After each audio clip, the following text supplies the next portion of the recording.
आज के इस वीडियो में हम पढ़ने वाले हैं रीजनिंग का एक महत्वपूर्ण टॉपिक श्रेणी क्रम। इसका हम पार्ट 2 पढ़ेंगे तथा पार्ट 1 हम पहले पढ़ चुके हैं, जिसे आप प्ले लिस्ट में जाके देख सकते हैं। हमसे श्रेणी क्रम में किस प्रकार के क्वेश्चन पूछे जाते हैं, चलिए देखते हैं। हमसे 4 टाइप के क्वेश्चन पूछे जाते हैं। टाइप फर्स्ट है एक छोर की रैंक के आधार पर दूसरी रैंक ज्ञात करना, यानी किसी भी व्यक्ति की, जैसे ये है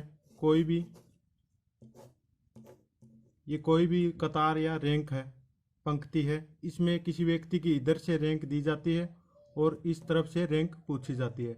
उसके बाद टाइप 2 है रैंक के आधार पर कुल सदस्यों की संख्या, यानी किसी भी पंक्ति में किसी व्यक्ति की रैंक दी होती है और उस पंक्ति में कुल सदस्यों की संख्या पूछी जाती है। उसके बाद रैंकों का परस्पर परिवर्तन, जैसे कोई दो व्यक्ति हैं, पहले ए यहाँ पर था और बी यहाँ पर था, जैसे ये ए है ये बी है, उसके बाद ए यहाँ पे आ गया, बी यहाँ पर आ गया और ए इसकी जगह आ गया, तो इन्होंने अपने स्थान बदल लिए, तो इसकी रैंकिंग क्या होगी ये पूछा जाता है। उसके बाद चौथी टाइप है व्यक्तियों या वस्तुओं की तुलना के आधार पर रैंक। तो हमने पिछले वीडियो में टाइप फर्स्ट पढ़ लिया, उसके बाद टाइप 2 भी पढ़ लिया। आज के इस वीडियो में हम पढ़ने वाले हैं टाइप 3 और टाइप 4, यानी रैंकों का परस्पर आपस में परिवर्तन और व्यक्तियों या वस्तुओं की तुलना के आधार पर रैंक। तो चलिए वीडियो स्टार्ट करते हैं और देखते हैं क्वेश्चन किस प्रकार पूछे जाते हैं। पहला क्वेश्चन देखते हैं। हमें दिया हुआ विद्यार्थियों की एक कतार में राजू बाएं से 7वां और मन्नू दाएं से 12वीं है। जब वे अपने स्थान आपस में परिवर्तित कर लेते हैं तो राजू बाएं से 12वां हो जाता है। तो बताओ कतार में कुल कितने विद्यार्थी हैं। हमें क्या दिया हुआ है, राजू बाएं से, मान लीजिए ये एक पंक्ति है, हमारी पंक्ति हो गई, इसमें राजू बाएं से 7वां है, ये हो गया राजू, और ये बायां है, ये बायां है और ये है दायां, हमारे राइट हैंड की तरफ दायां और ये लेफ्ट हैंड की तरफ बायां। राजू की रैंक कौन सी है, 7वीं। उसके बाद क्या दिया था, मन्नू दाएं से 12वीं, मान लीजिए मन्नू की दाएं से 12वीं रैंक है, ये कौन हो गया, ये हो गई मन्नू, इसकी दाएं से रैंक कौन सी है, 12वीं। जब वे अपने स्थान आपस में परिवर्तित कर लेते हैं तो राजू बाएं से 22वां हो जाता है। मन्नू इसकी जगह चला गया और राजू इसकी जगह चला गया, राजू इसकी जगह आया, मान लीजिए ये राजू यहां पर आ गया, तो राजू की रैंक कौन सी हो गई, राजू की रैंक हो गई 22वीं। और मन्नू की दाएं से 12वीं रैंक है, तो मन्नू से पहले इधर कितने व्यक्ति हैं, 11, और उसके बाद 12वीं रैंक कौन किसकी है, मन्नू की। और अब स्थान परिवर्तन कर लिया तो यहाँ पे कौन आ गया, यहाँ पर आ गया राजू, तो राजू की रैंक कौन सी है, 22वीं। राजू की रैंक कितनी होगी, 22वीं। उसके बाद मन्नू से पहले कितने व्यक्ति और थे, 11, 12वीं मन्नू है, तो इससे आगे कितने और हैं, 11, तो टोटल पूछा तो कितने हो जाएंगे, 22 और 11 33। तो कतार में कुल कितने विद्यार्थी होंगे, 33। ऑप्शन नंबर सी हमारा सही हो जाएगा। उसके बाद अगला क्वेश्चन देखते हैं। लड़कियों की एक पंक्ति में यदि सीता जो कि बाएं से 10वें स्थान पर है और लीना जो कि दाएं से 9वें स्थान पर है आपस में अपना स्थान परिवर्तन करती है, इससे सीता बाएं से 15वें स्थान पर आ जाती है, तो बताओ पंक्ति में कुल कितने लड़कियां हैं। मान लीजिए ये हमारी पंक्ति है, हमें क्या दिया हुआ है, ये हमारा बायां है, बायां, और ये दायां। इसमें क्या दिया हुआ है, यदि सीता जो कि बाएं से 10वें स्थान पर है, मान लीजिए ये क्या है, सीता है, और ये कौन से स्थान पर है, 10वें स्थान पर, तो सीता से पहले कितने और हैं, 9, उसके बाद 9 लड़की और हैं सीता से पहले। उसके बाद क्या दिया हुआ है, और लीना जो कि दाएं से 9वें स्थान पर, ये है दायां, और इससे लीना का स्थान कौन सा है, ये हो गई लीना, इसका कौन सा स्थान है, 9वां, ये 9वां स्थान है। तो लीना से पहले इधर कितने और हैं लड़कियां, 8, लीना 9वें नंबर पर है तो 8 इससे पहले और हैं। उसके बाद क्या दिया हुआ है, आपस में अपना स्थान परिवर्तन करते हैं, इससे सीता बाएं से 15वें स्थान पर, सीता यहां से यहां चली जाती है और उसका स्थान कौन सा हो जाता है, 15वां, बाएं से इस तरफ से 15वां स्थान। ये यहाँ पे हो गई सीता, और सीता का कौन सा स्थान है बाएं से 15वां। और इसके बाद कितने और हैं लड़कियां 8, तो सीता का 15 और उसके बाद 8 लड़के और हैं। तो कुल पूछा है कुल कितने लड़के हैं, तो 15 और 8 23। ऑप्शन नंबर ए 16 दिया और बी 18, सी 19 और डी 22। हमारा कुल लड़कियों की संख्या कितनी आ रही है 23। तो ऑप्शन क्या होगा, इनमें से कोई नहीं। ऑप्शन नंबर ई सही हो जाएगा। उसके बाद देखते हैं अगला क्वेश्चन।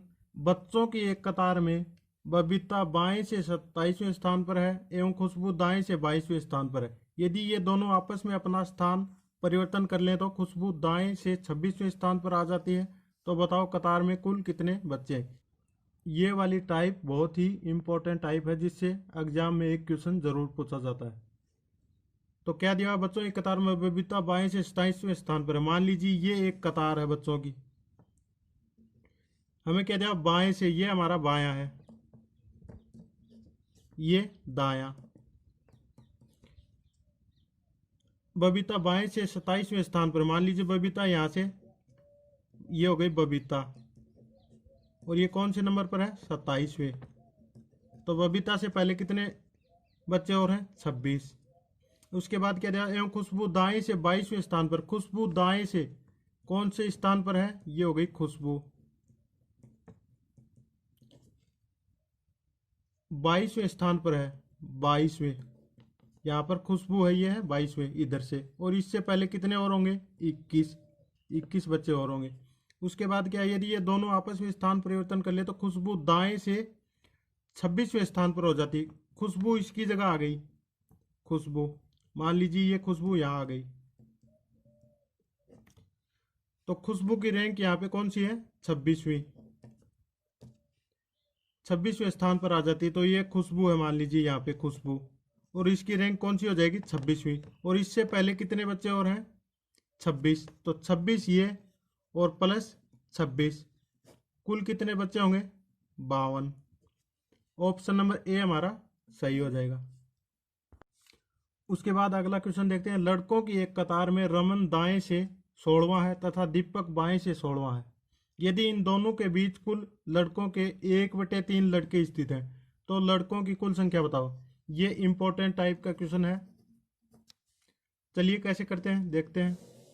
मान लीजिए ये लड़कों की एक कतार है, रमन दाएं से, रमन ये हो गया दायां और ये हमारा हो गया बायां। रमन दाएं से 16वां है, मान लीजिए ये रमन हो गया, रमन ये कौन से स्थान पर है 16वां, इधर से 16वें स्थान पर है। उसके बाद क्या दिया हुआ है, तथा दीपक बाएं से 16वां है, मान लीजिए ये दीपक इधर से, ये हो गया दीपक, दीपक भी कौन से स्थान पर है 16वां। तथा इन दोनों के बीच कुल लड़के के 1/3 है। हमें नहीं पता कि कितने लड़के हैं, तो मान लेते हैं कुल लड़के कितने होंगे। मान लीजिए कुल लड़के बराबर x लड़के हैं इस पंक्ति में, तो यहाँ पर कितना है, कुल लड़कों के 1/3 लड़के हैं, तो x के 1/3 करेंगे तो कितना होगा, ये होगा x/3, यानी x/3 लड़के इन दोनों के बीच हैं। उसके बाद हमें क्या ज्ञात करना है, तो लड़कों की कुल संख्या बताओ हमें, यानी कि x का मान ज्ञात करना है। मान लीजिए कुल लड़कों की संख्या है x बराबर कितने 16, तो ये है 16 लड़के हैं दीपक तक, 16 ये हो गए। उसके बाद 1/3 x का, तो x/3 ये हो गए, प्लस 16 इधर से रमन तक है, तो ये हो गए, मान लीजिए ये है कुल लड़के।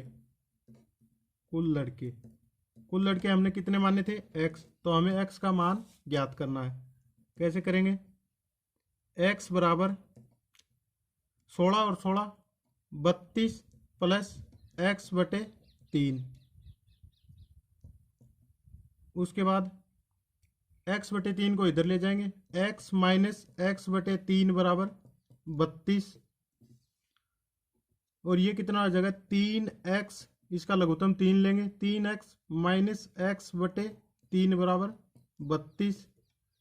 3x माइनस एक्स बराबर 3 उधर गुणा में जाएगा तो कितना हो जाएगा 96। और उसके बाद ये हो जाएगा 2x बराबर 96 और x बराबर कितना हो जाएगा 48।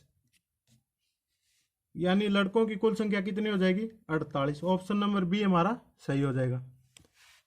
चलिए एक बार फिर से रिपीट करा देता हूँ कैसे सोल्व करेंगे। मान लीजिए एक लड़कों की कतार है, इसमें कुल लड़के हमें दिया हो नहीं तो कुल लड़के मानते x हैं।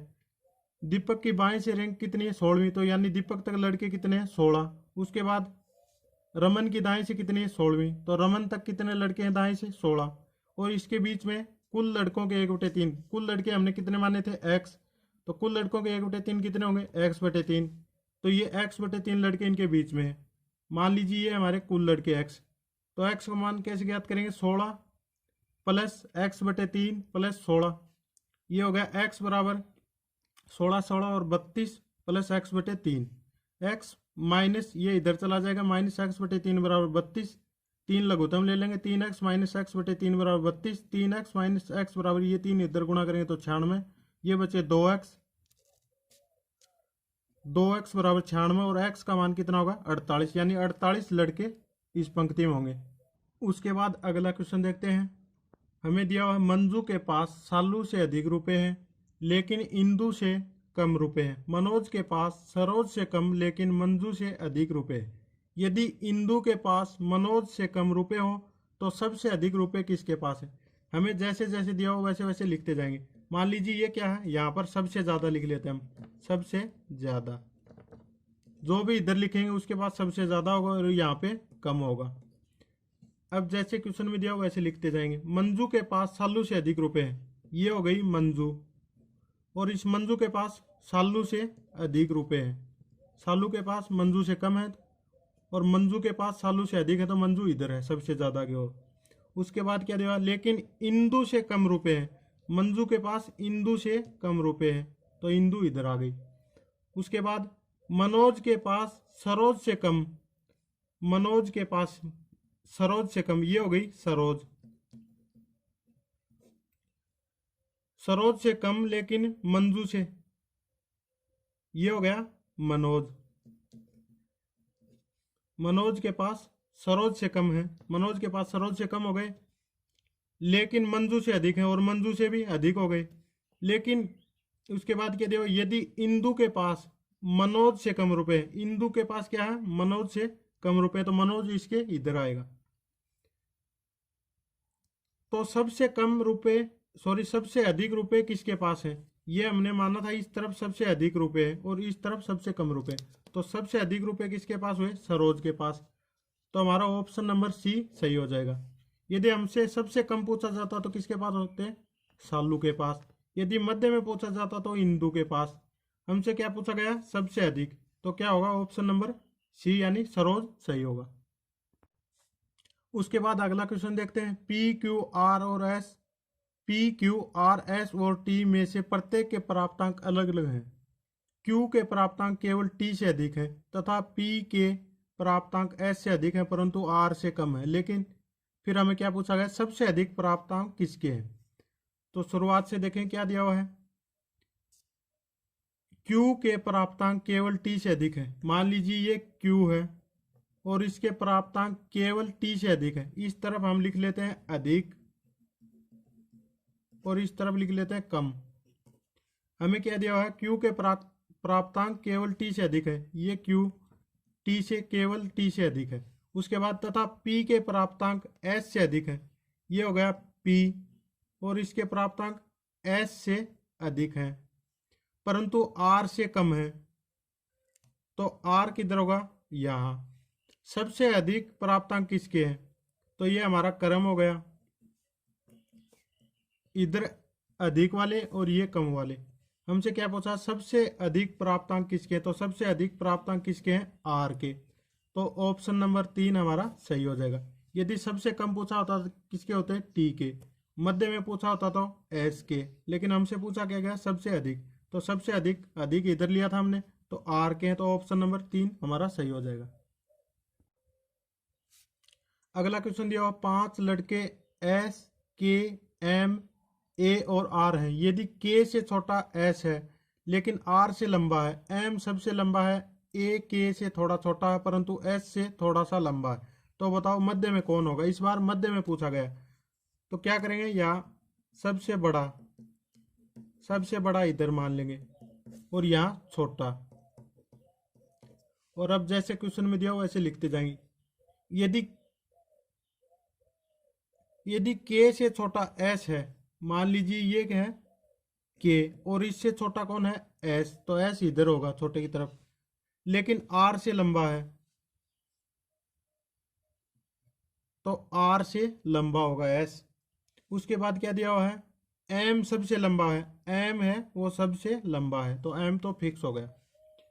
ए के से थोड़ा छोटा है, ए के से थोड़ा सा छोटा है, ये हो गया ए, परंतु एस से थोड़ा सा लंबा है और एस से थोड़ा लंबा है तो ये हो गया एस से लंबा। तो बताओ मध्य में कौन है, ये हमारा हो गया क्रम।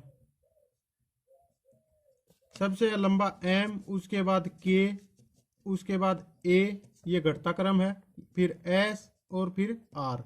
हमसे क्या पूछा गया है, मध्य में कौन है, तो मध्य में कौन है ए, यानी ऑप्शन नंबर फर्स्ट हमारा सही हो जाएगा।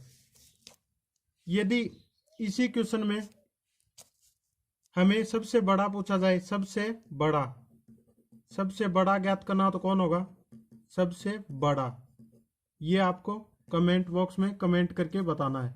यदि वीडियो पसंद आया हो तो वीडियो को लाइक करें, चैनल को सब्सक्राइब करें तथा दोस्तों के साथ शेयर जरूर करें। इसी प्रकार मैथ और रीजनिंग पढ़ने के लिए धन्यवाद।